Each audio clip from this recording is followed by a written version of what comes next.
जानकारी इस report card के माध्यम से हम बिहार की जनता तक पहुंचाने का काम कर रहे हैं।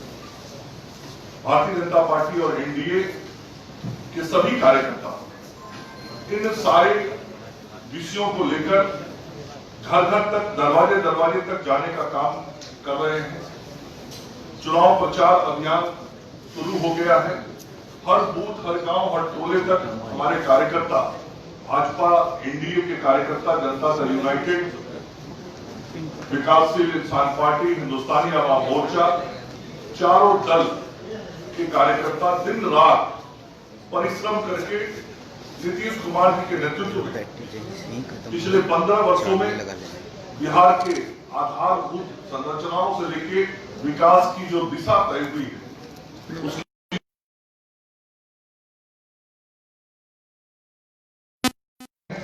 और 6 वर्षों में आदरणीय नरेंद्र मोदी जी के प्रधानमंत्री बनने के बाद से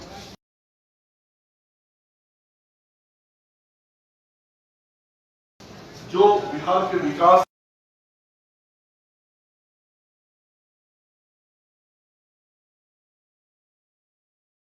कार्यक्रम, योजनाएं, राशि की स्वीकृति इस राज्य के विकास हेतु दी गई, इस राज्य के गरीब लोगों के लिए दी गई, सामान्य लोगों के लिए दी गई, उन सारी जन कल्याणकारी योजनाओं को हम जनता तक इस कार्यक्रम के माध्यम से पहुंचाने का काम कर रहे हैं।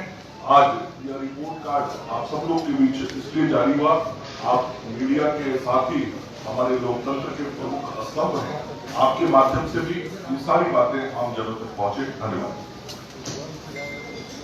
मित्रों, अपने बीच जनता दल यू के वरिष्ठ नेता माननीय संजय झा भी उपस्थित हैं। मेरा सादर अनुरोध है माननीय संजय झा जी से कि आपको संबोधित करें। इसके पहले एक परिचय कराते बिहार में होने वाले पत्रकार सम्मेलन में आए हुए हैं, सबका स्वागत है। अभी हम लोग के बीच में बैठे हुए हैं, डिटेल में तो यही सारी बात कहेंगे, लेकिन 2 दिन से मैं भी नामांकन के क्रम में और जिस तरह से एनडीए के लोग इकट्ठा होकर के डेवलपमेंट के नाम पर जो एक नैरेटिव इस प्रदेश में, तो इस लाइन पर जात और धर्म पर ही नैरेटिव बन के राजनीति होती है। लेकिन नीतीश कुमार जब से मुख्यमंत्री बने एक नया नैरेटिव बनाया और विकास के नाम पर सड़क पर, बिजली पर, पानी पर चुनाव होता है, वो बिहार में पहली बार एनडीए सरकार ने करके दिखाया है। आज राजनीति में पीढ़ी जरूर बदली है, प्रवृत्ति नहीं बदली। जनरेशन चेंज हो गया, लेकिन नेचर और संस्कार नहीं बदला।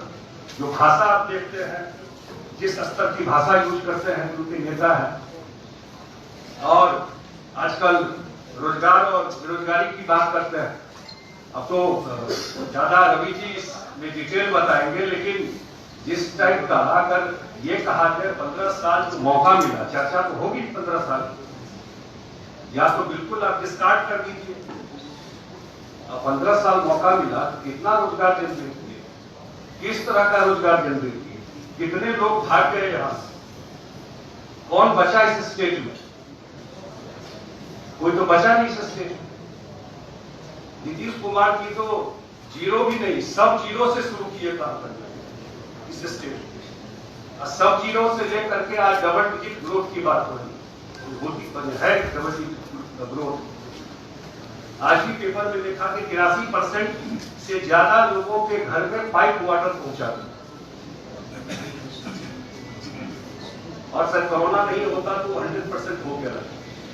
इस लाइन पे हम लोग चुनाव में जा रहे हैं, और जो भी प्रॉमिस किया है नीतीश जी और एनडीए के सरकार ने, इतना ट्रस्ट लोगों को है कि अगर वो बोलते हैं तो डिलीवर भी करते हैं। और भी कुछ प्रॉमिस किया है, और जो हम लोगों ने बात की है साथ निश्चय की, और इसके अलावा हुआ कि सबके साथ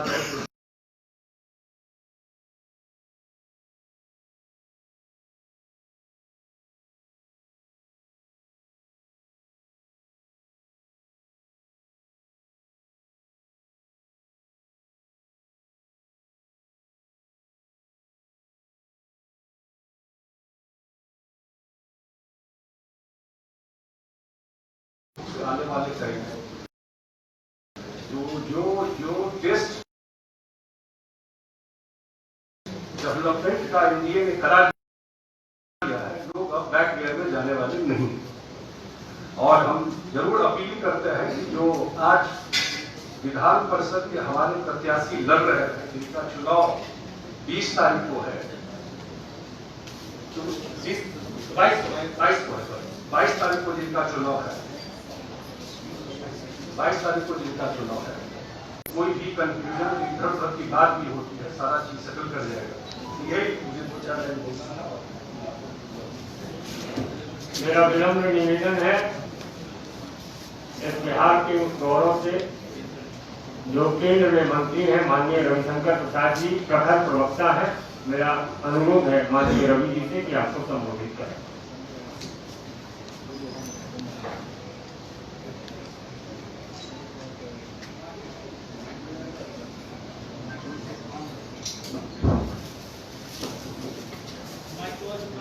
माननीय देवेंद्र फडणवीस जी,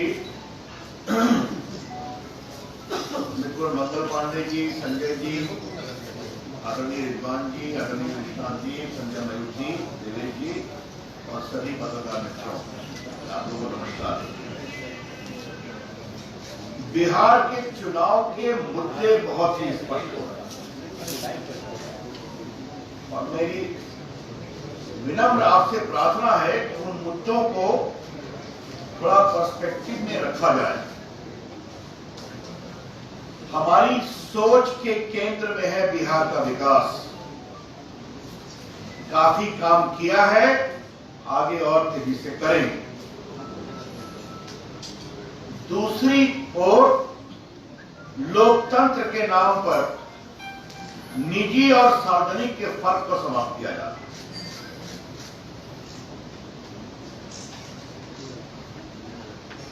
The distinction between the personal and the public is being completely relegated.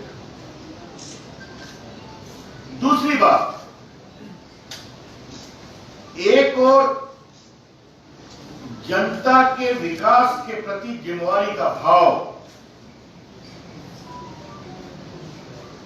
और दूसरी ओर अपने परिवार की जागीर बनाने का अहंकार। There is a profound sense of accountability on the one side and the arrogance of personal fiefdom of Bihar on the other side. यह है दूसरा मुद्दा और वो भी पीढ़ी दर पीढ़ी, एक ही नहीं पर जनरेशन टू कम।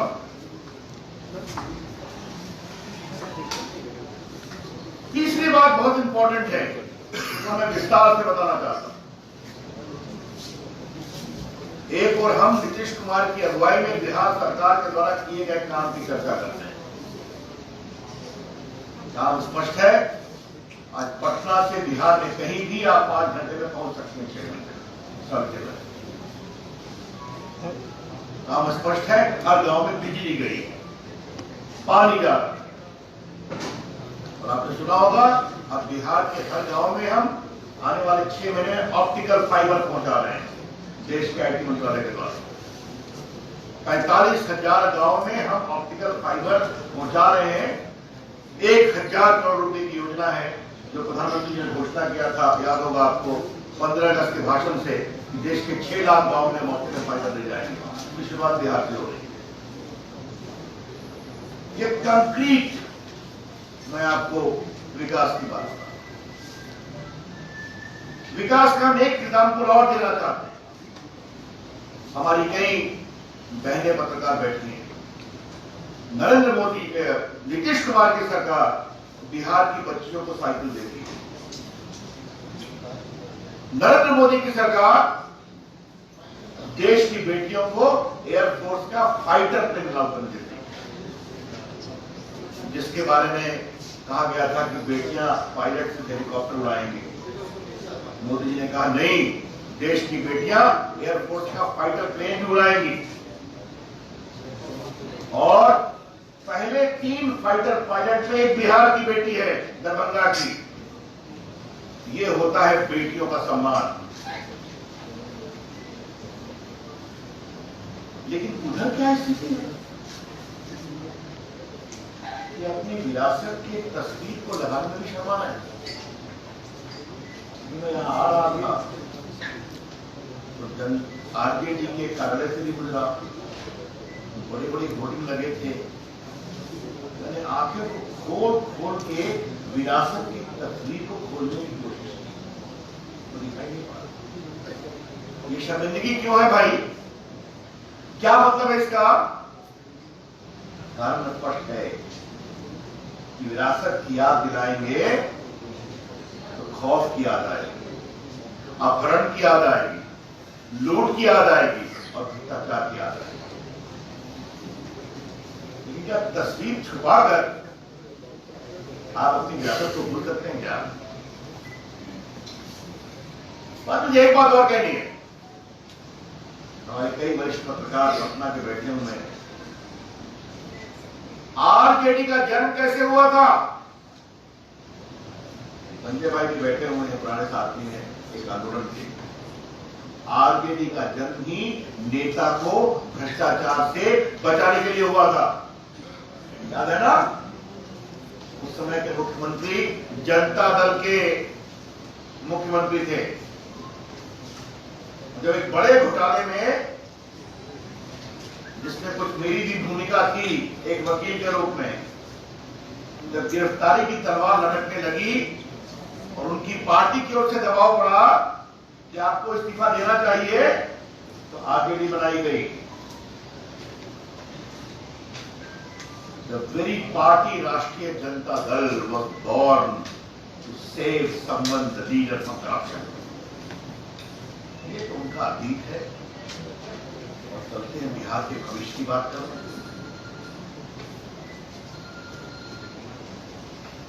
इसीलिए जब भविष्य की बात की जाती है, वह बहुत जरूरी है कि इसको रखा जाए। एक बार देवेंद्र जी आपकी अनुमति से एक व्यक्तिगत उदाहरण देना चाहता हूं। आप वरिष्ठ हैं। आजकल मेरी एक तस्वीर सोशल मीडिया पर बहुत वायरल है। हमारे पत्रकार मित्रों को याद होगा 2005 में गोली लगी थी नोखा में। स्वर्गीय प्रमोद महाजन जी थे, पटना में उतरा था तो खूब से दस्तक मेरी हेलीकॉप्टर की वो फोटो जो पटना में हुआ, दिल्ली में हुआ। आज मैं याद दिलाना चाहता हूं कि हमला हुआ था नोखा में। प्रमोद महाजन केंद्रीय मंत्री, पार्टी में राष्ट्रीय महामंत्री, एमपी, मैं अटल जी की सरकार में मंत्री। 2 महीने तक पुलिस ने हम लोग का स्टेटमेंट तक नहीं लिया। और जब नीतीश कुमार की सरकार बन गई देवेंद्र जी, तो एक पुलिस का इंस्पेक्टर आया कि साहब ने आपका स्टेटमेंट ले जाए। ये हाथ था भारत सरकार के पूर्व मंत्री और एमपी थे, तो याद रखना जरूरी है। एक चुनाव में एक एसेट है, दूसरे चुनाव में फिर एसेट बन जाए। देवेंद्र जी तो बैंक के लोन पर बहुत टिप्पणी करते हैं। इंडिविजुअल लोन की आपने ये कहानी सुनी है क्या? किस तरह से लोग बताता है? ये है बिहार की सच्चाई। इसलिए सच्चाई सामने बताई जाएगी, विस्तार से बताई जाएगी।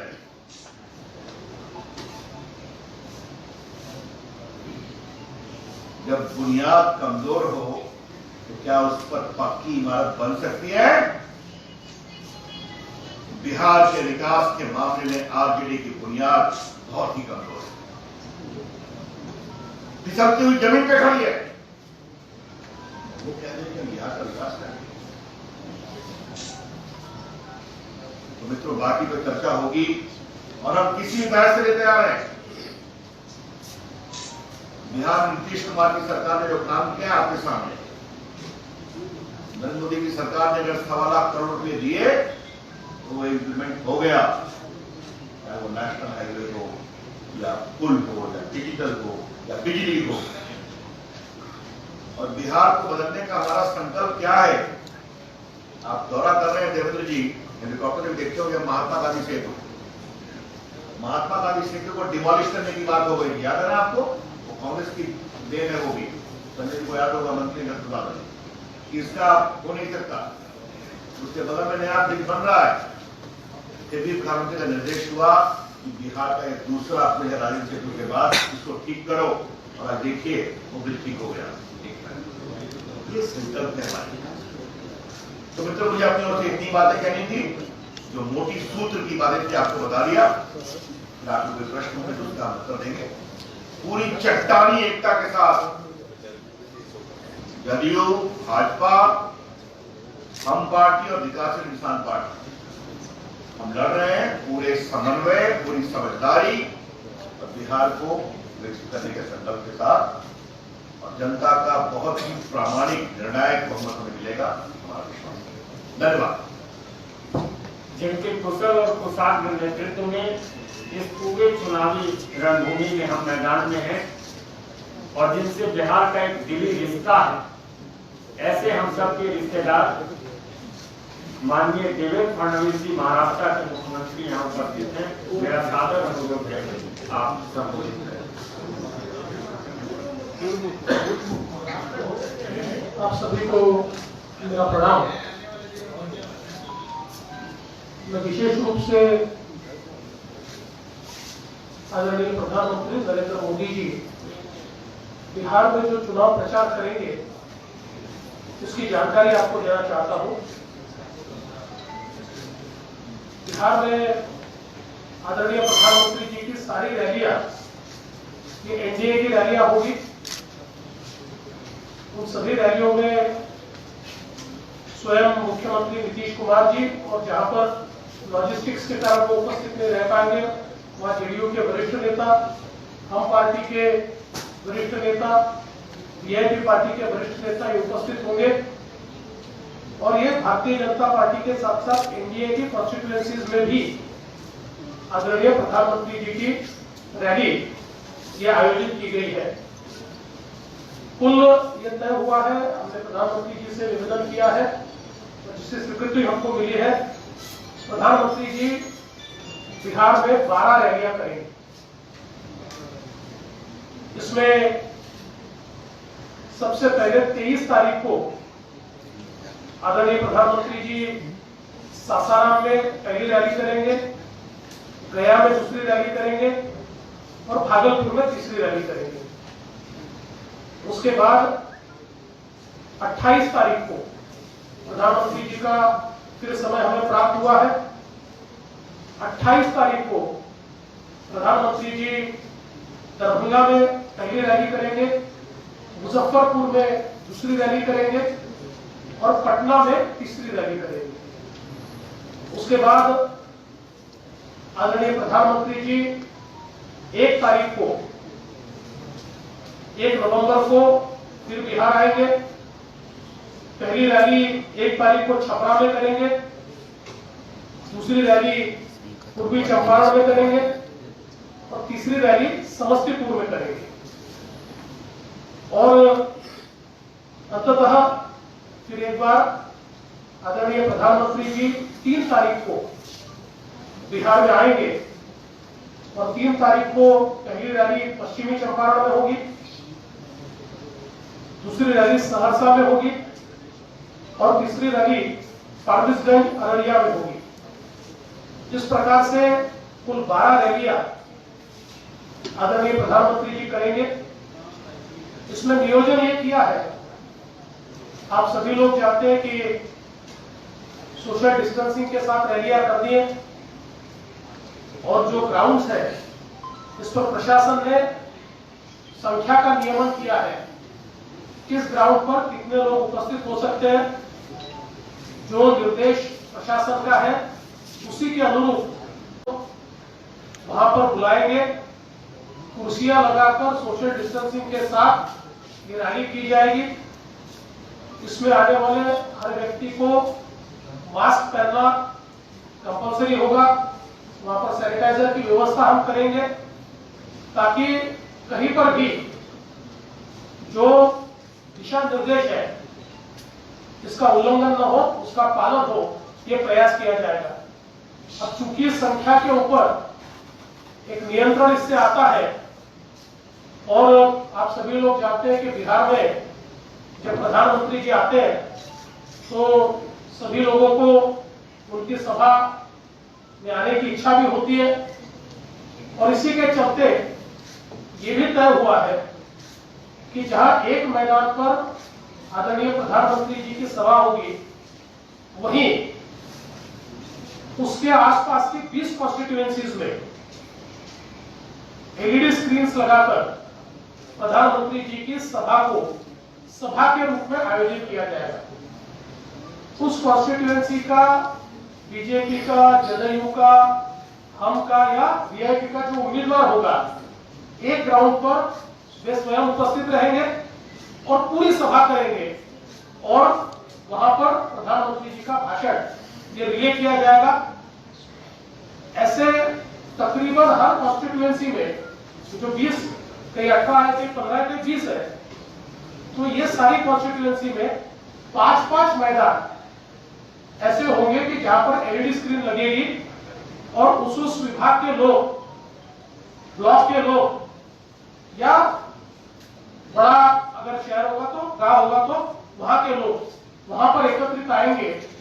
तो कुल मिलाकर प्रधानमंत्री जी की सभा एक समय पर 100 मैदानों में चलेगी, और मेरा विश्वास है कि सोशल डिस्टेंसिंग को रखते हुए सारी जो प्रॉब्लम्स है उसके मद्देनजर इस प्रकार का प्लानिंग हम लोगों ने किया है कि प्रधानमंत्री जी की कोई भी सभा, इससे पहले जो रिकॉर्ड तोड़ने वाली सारी सभाएं इस बिहार में हुई है, उससे कम संख्या कि किसी भी सभा में नहीं होगी, लेकिन वो डिस्ट्रीब्यूटेड होगी, अलग अलग जगह पर होगी, और ज्यादा से ज्यादा लोगों तक टेक्नोलॉजी के माध्यम से, तकनीक के माध्यम से हम लोग पहुंचने का प्रयास करेंगे। मेरा विश्वास है कि बहुत बड़े पैमाने पर इन सभाओं को सफलता भी मिलेगी। और केवल आपकी जानकारी के लिए मैं सारा नहीं पढ़ूंगा, पर एक उदाहरण के तौर पर मैं आपको बताना चाहता हूं। सासाराम में जब सभा होगी तो उस समय सासाराम से लगी हुई जहां बीजेपी की कॉन्स्टिट्यूएंसीज है, आरा, बढ़ारा, तरारी, शाहपुर, बक्सर, रामगढ़, मोहनिया, भभुआ, चैनपुर, टिहरी, औरंगाबाद और काराकाट, और उसके साथ साथ जदयू और हमारी जो साथी पार्टियां है उनकी जो कॉन्स्टिट्यूएंसीज है, संदेश, जगदीशपुर, डुमराव, राजपुर, सासाराम, चेनारी, दिनारा, नोखा, नबीनगर, रफीगंज, ओबरा, ऐसी और वीआईपी की जो कॉन्स्टिट्यूएंसी है ब्रह्मपुर, तो सासाराम की सभा के साथ कितनी कॉन्स्टिट्यूएंसीज को हम जोड़ेंगे, वहां पर पैरेलली व्यवस्था खड़ी होगी। हर कॉन्स्टिट्यूएंसी में 5-5 जगहों पर वही सभा रिले होगी, और वहां पर जो हमारे विधायक के जो उम्मीदवार है, जो कैंडिडेट्स है, वो भी वहां पर उपस्थित रहेंगे। तो इस प्रकार का इसका नियोजन हुआ है, और मुझे विश्वास है आदरणीय प्रधानमंत्री जी और मुख्यमंत्री जी की ये जो सभा होगी, इसके माध्यम से जो बिहार को विकसित करने का संकल्प हमारे एनडीए ने लिया है, उस संकल्प को लोगों तक पहुंचाया जाएगा। और लोगों को भरोसा है, क्योंकि पिछले 15 वर्ष से ये सरकार यहाँ चल रही है और 6 साल से मोदी जी की सरकार देश में चल रही है, तो जो परिवर्तन हुआ है वो जनता ने देखा है, और इसलिए उसी परिवर्तन को आगे कैसे हम ले जाएंगे, किस प्रकार से आत्मनिर्भर बिहार ये मोदी जी के नेतृत्व में, नीतीश जी के नेतृत्व में बनेगा, इसका पूरा चित्र इन सभाओं के माध्यम से जनता के सामने आएगा। और मुझे एक बात की गारंटी है, इस देश में जिस प्रकार का विश्वास लोगों का मोदी जी के ऊपर है, क्योंकि जो कहते हैं वो करते हैं, तो मुझे लगता है कि इसका बहुत लाभ हम लोगों को होगा। हम प्रधानमंत्री जी का भी आभार व्यक्त करते हैं कि उन्होंने इन कार्यक्रमों को स्वीकृति दी, और इसके जो डिटेल है समय के साथ साथ और जगह के साथ साथ वो आप लोगों तक पहुंचाए जाए। अंत में हर प्रेस कॉन्फ्रेंस में एक व्यक्ति जरूर रहता था। आज बड़े दुख का विषय है कि वह व्यक्ति हमारे बीच से लोप हो चुका है, भगवान के पास पहुंच गए हैं। हम चाहेंगे वैसे ख्याति प्राप्त पत्रकार और इस बिहार ही नहीं अपितु देश के चर्चित फोटोग्राफर कृष्ण मोहन शर्मा जी का निधन हो गया है। हम 1 मिनट का राष्ट्रीय जनतांत्रिक गठबंधन के इस सभागार में मौन रखेंगे और उसके बाद इस प्रेस कॉन्फ्रेंस को समाप्त करेंगे। और बिहार सरकार के मंत्री कपिल देव कामत जी का भी निधन हो गया है। मेरा सादर अनुरोध होगा हम सब अपने स्थान पर 1 मिनट के लिए। असल बात मनीष जी, चुनाव का समय है और सबका 11 बजे से प्रोग्राम लगा था, इसलिए हम इसको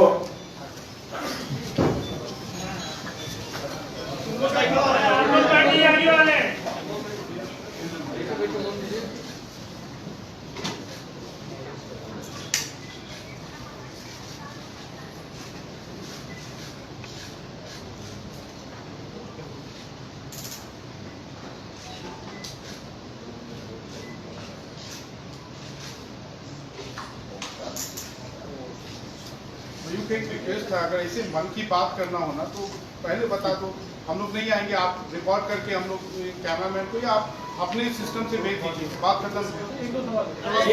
नहीं कर सकते।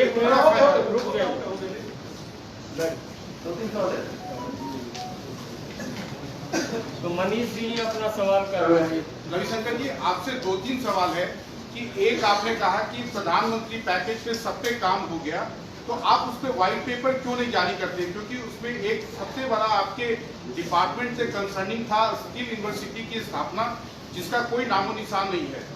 दूसरा, आप लोगों ने कहा है कि बिहार के जो प्रवासी मजदूर थे उनको मुफ्त में लाया गया, ये सबसे बड़ा झूठ है। अगर आपको याद हो, पंजाब की सरकार हो, राजस्थान की सरकार